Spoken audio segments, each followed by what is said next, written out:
Una radio con propósito. Una radio con visión. Una radio para todos.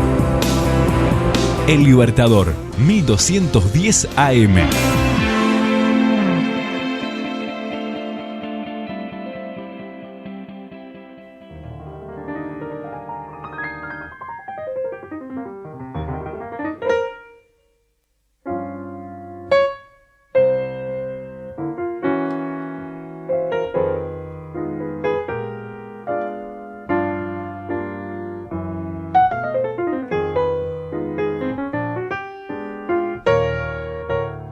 Continuamos con Punto de Partida, siempre aquí por la 1210 AM Radio El Libertador, desde Vergara por el mundo. Como siempre, los invitamos también a seguirnos a través del www.ellibertador.com.uy, también a través de nuestras redes sociales, Instagram, Facebook, Twitter y también YouTube, donde colgamos los distintos podcasts, donde ahí pueden encontrar entrevistas a músicos, entrevistas de relevancia, política, también el deporte, como los tenemos acostumbrado con Miguelito Peirano y José Carlos, y por supuesto también todas las columnas tanto de salud y como la que tenemos hoy de literatura con María García Merchal. ¿Cómo estás, María? Muy bien, ¿tú?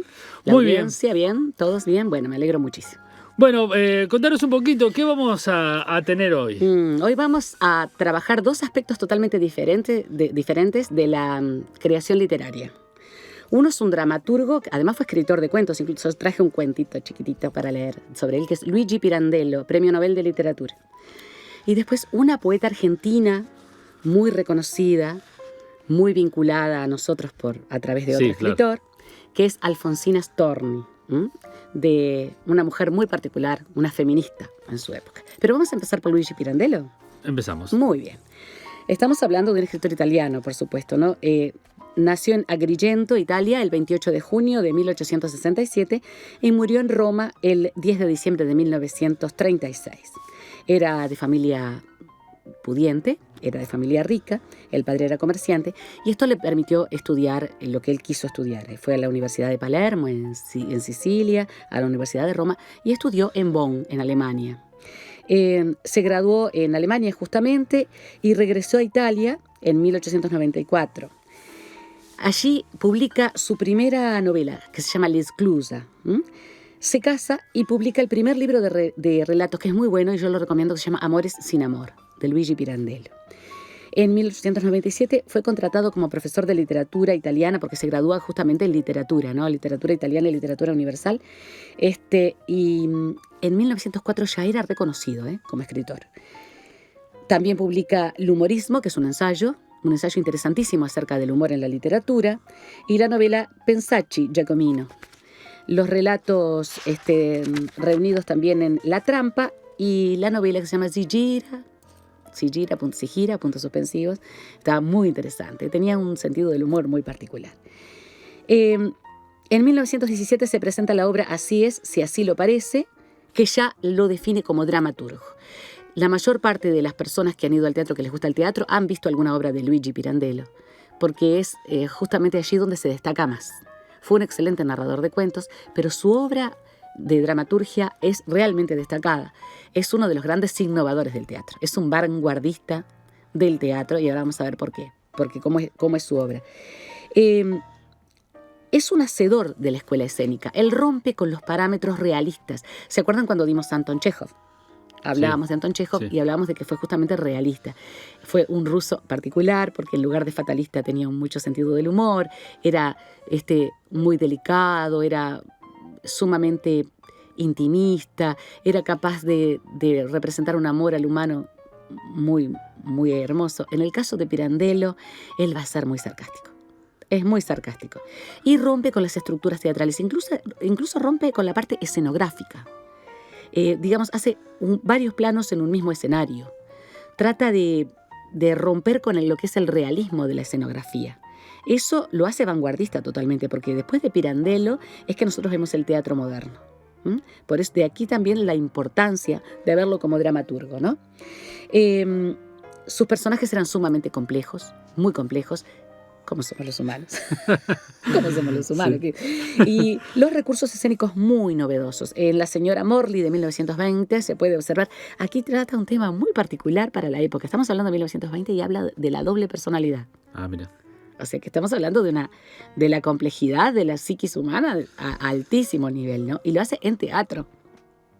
Estábamos viendo que es un hombre realmente vanguardista. La señora Morley es muy linda, yo la vi la obra.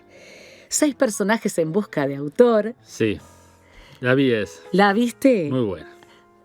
Eso fue catastrófico para él porque a nadie le gustó. ¿Verdad que es muy buena la obra? Muy buena obra. A mí me encanta 6 personajes en busca de autor. Ay, qué bueno. Porque a la mayor parte de la gente que conozco y que la vio, como vos, le encanta. Yo no sé por qué. Yo creo que era porque rompía con digamos, con todo lo que era la parte visual y todo lo que era la parte, digamos, tradicional de una obra de teatro. Aquí son 6 personajes en busca de autor. Está muy buena. Bueno, si ves a Enrique IV, impresiona. Enrique IV, porque en Enrique IV se entreteje en la realidad y la fantasía, en un escenario totalmente novedoso que lo hace muy, muy particular a él como creador, como dramaturgo, y le abre las puertas de Europa y del mundo. Ahora te voy a contar una cosa que también es bastante graciosa, que tiene mucho que ver con lo que hoy es en día, lo que es la publicidad. La publicidad en la época de Pirandello. Bueno, fue durante mucho tiempo profesor de literatura italiana y literatura universal, pero después lo abandona en 1925 para dedicarse directamente a la literatura y a la dramaturgia porque ya era un hombre reconocido mundialmente. Claro. No podía hacer todo al mismo tiempo, a pesar de que le gustaba mucho enseñar. En 1925 asume la dirección del Teatro de Arte de Roma y en 1929 es nombrado miembro de la Academia de la Lengua Italiana. Estamos hablando de una personalidad de la lengua italiana. Es en esta época en la que escribe Esta noche se improvisa, una obra que leí que no llegué a ver, Lázaro, Como tú me quieres y no se sabe cómo.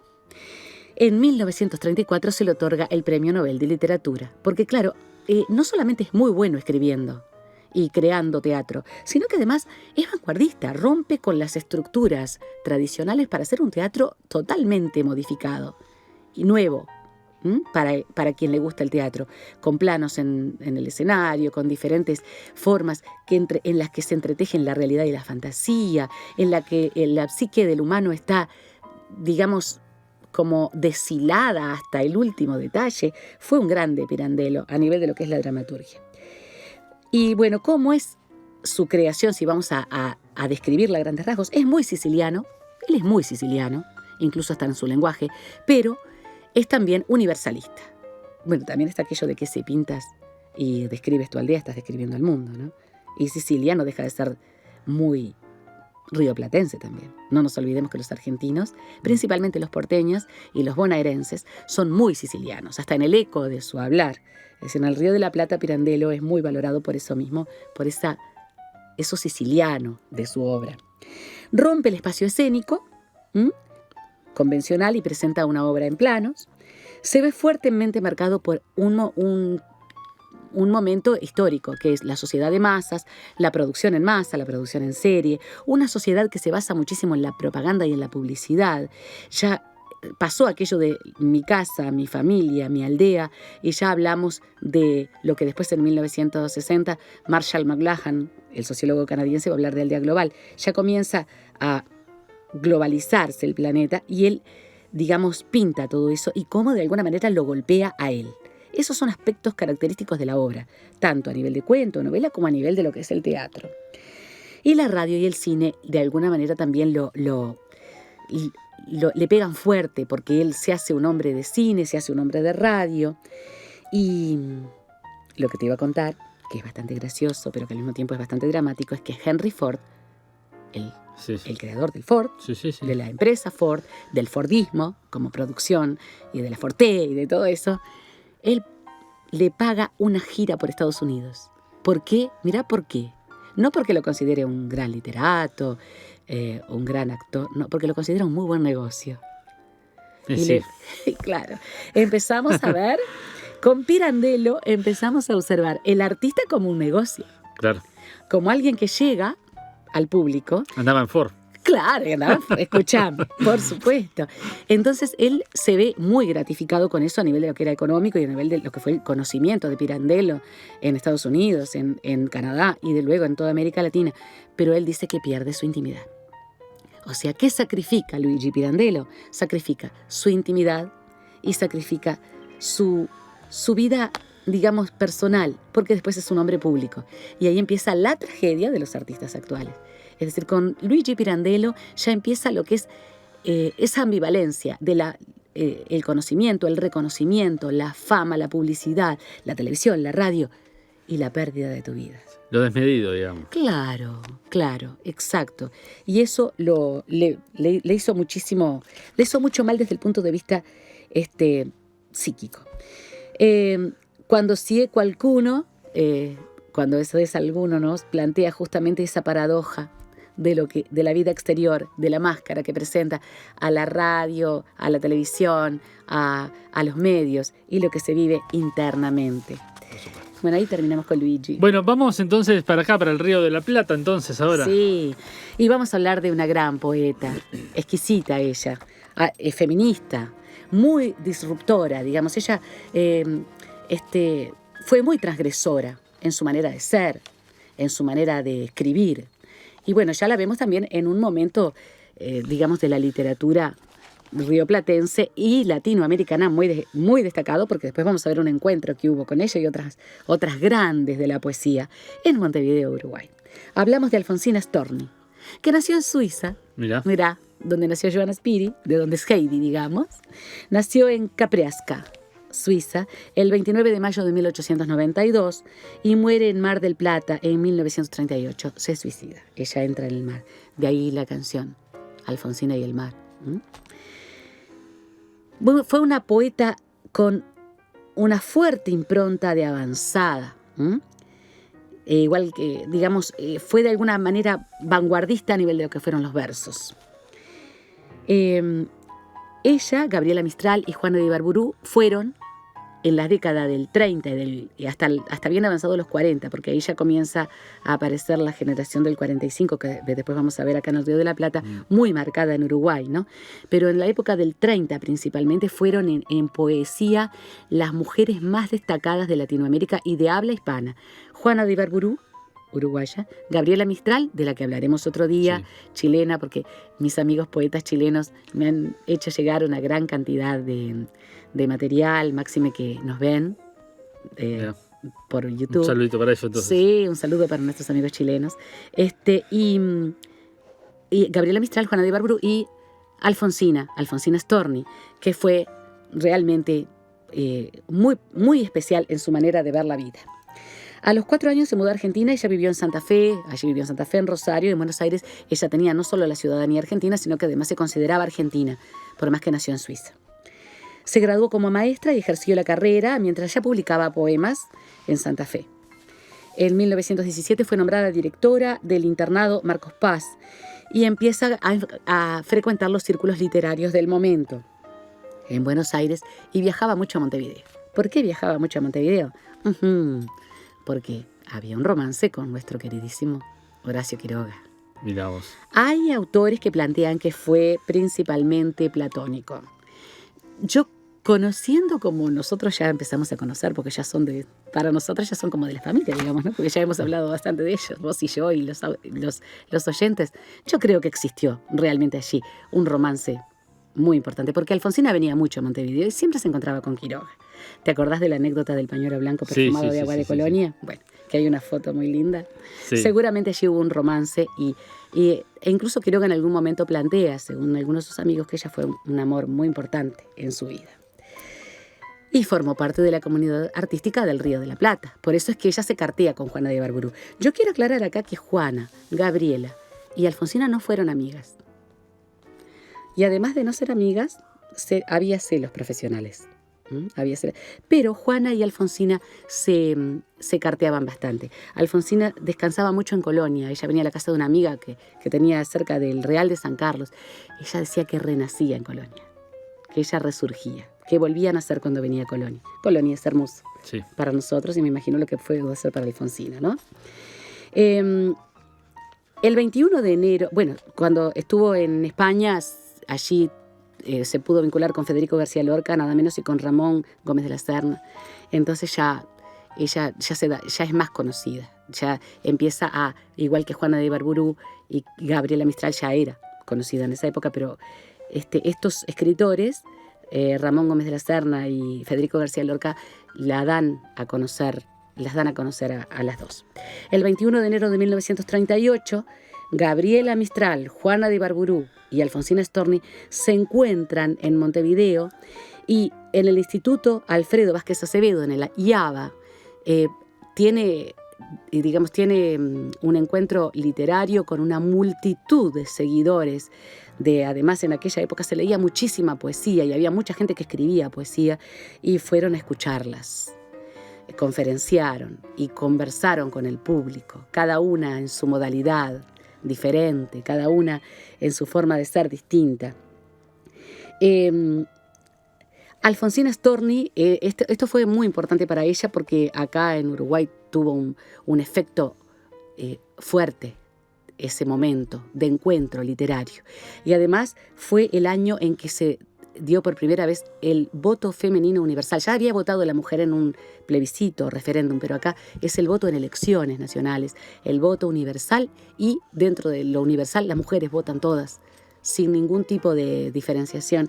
Entonces como que fue un año de mucho movimiento a nivel intelectual en Uruguay. Y estaban estas tres mujeres en un momento en que la mujer no se destacaba en la literatura, pero aquí se destacan mucho como poetas. Claro. Y ahí comienzan a tener además su fuerte influencia en el movimiento literario rioplatense y latinoamericano. Alfonsina fue madre soltera en un momento en el cual era condenatorio esto. Esto la condenaba. Era prácticamente vivir en el ostracismo ser madre soltera. Sin embargo, ella escribió y fue maestra y directora y se codió con intelectuales y no le interesaba. Ella amó a su hijo Alejandro profundamente y no le importó el hecho de ser mamá soltera. Fue una mujer de avanzada y dejó una poesía muy disruptora. ¿Cómo la podemos catalogar a la poesía de Alfonsina? Pasa del romanticismo al modernismo y hace su propia poesía, que es, digamos, una especie de articulación entre los dos, el modernismo y las vanguardias. Entonces, La inquietud del rosal, en 1916, El dulce daño, en 1918, Irremediablemente, en 1919, y Languidez y Ocre, en 1920, Languidez y Ocre son dos libros distintos que ella publica en 1920, la presentan como esta articuladora entre el romanticismo y el vanguardismo, entre el romanticismo y el modernismo, y una vanguardia que comienza a surgir con Mundo de Siete Pozos, en 1934, y Mascarilla y Trébol, de 1938, que es el año en el que ella se encuentra con estas dos poetas, y que además se le diagnostica una enfermedad terminal, y ella termina su vida por decisión propia, entrando en el mar, en el Río de la Plata, mejor dicho, en Mar del Plata. Es allí donde muere Alfonsina. Mirá. Justamente, Mundo de Siete Pozos y Mascarilla y Trébol muestran la Alfonsina Storni genuina, esa que es vanguardista, esa que se va produciendo a través de las otras obras que acabamos de mencionar y que nace de alguna manera como una poeta disruptora, como una poeta vanguardista, como una mujer feminista en sus versos. Y además, ella incursionó en la dramaturgia. Tiene 3 obras de teatro que yo conozca, puede haber más: El amo del mundo, 2 farsas pirotécnicas y 1900 y pico. Creo que hay más, estas son las que conozco yo. Debe haber más, pero los oyentes y quienes nos ven pueden indagar por allí. Y si vos querés, te leo por supuesto el poema que es tal vez el más característico de la Alfonsina que yo quiero mostrarles hoy. Tú me quieres blanca. Tú me quieres alba, me quieres de espumas, me quieres de nácar. Que sea azucena, sobre todas casta, de perfume tenue, corola cerrada. Ni un rayo de luna filtrado me haya, ni una margarita se diga mi hermana. Tú me quieres nidia, tú me quieres blanca, tú me quieres alba. Tú que hubiste todas las copas a mano, de frutos y mieles los labios morados. Tú que en el banquete cubierto de pámpanos dejaste las carnes festejando a Baco. Tú que en los jardines negros del engaño, vestido de oro, corriste al estrago. Tú que el esqueleto conservas intacto, no sé todavía por cuáles milagros me pretendes blanca, Dios te lo perdone. Me pretendes casta, Dios te lo perdone. Me pretendes alba. Huye hacia los bosques, vete a la montaña, límpiate la boca, vive en las cabañas, toca con las manos la tierra mojada, alimenta el cuerpo con raíz amarga, bebe de las rocas, duerme sobre escarcha, renueva tejidos con salitre y agua, habla con los pájaros y lévate al alba. Y cuando las carnes te sean tornadas, y cuando hayas puesto en ellas el alma, que por las alcobas se quedó enredada, entonces, buen hombre, preténdeme blanca, preténdeme nívea, preténdeme casta. Y aquí les dejo a Alfonsina. Busquen sus poemas. Bueno, muy bien, muy interesante entonces. Muchas gracias. Alfonsina. Me alegra, espero que les haya gustado. Bueno, como siempre, para terminar, hacemos mención del taller literario. Se pueden comunicar con Sandra del Río al 099-990-204 o contigo, María García Marichal, 099-702-381. Y bueno, todos los viernes van a tener los encuentros, por ahora por Zoom. Por ahora por Zoom, y después vamos a agregar días en la semana. Y creo que cuando sea presencial también van a tener que pasar por Zoom también, para los que están en el exterior. Sí, es que justamente es una de las cosas esto que dijiste me parece importantísimo recalcarlo. Que aquellas personas que están lejos, porque nosotros emitimos principalmente para Vergara y para toda esa área preciosa del este uruguayo, podemos trabajar por plataforma nosotros. Es decir, si algo hemos aprendido en este momento tan especial, es que podemos trabajar a distancia y lo podemos hacer bien. Y vuelvo a repetir que el taller literario o café literario, porque es como un café literario, porque no necesariamente todos aquellos que quieran escribir van a tener a nosotras apoyo, vamos a corregir, vamos a aprender, porque aprendemos juntos. No es que nosotras enseñemos y los demás aprendemos juntos, porque eso es la idea del proceso de enseñanza-aprendizaje en cualquier área, sino que además los que leen, quienes quieran compartir un texto de otro, quienes simplemente quieran escuchar, nosotros estamos esperando con los brazos abiertos. Y somos muy felices de compartir este espacio. Bueno, muy bien. Entonces, para que se quieran comunicar, también ahí en los comentarios vamos a poner también los teléfonos. ¿Y sabes de quién vamos a hablar la próxima? ¿De quién? De Gabriel García Márquez, y nos va a llevar todo el segmento. Bueno, vamos a esperar entonces a Gabriel García Márquez. Nos reencontramos. Hasta la próxima.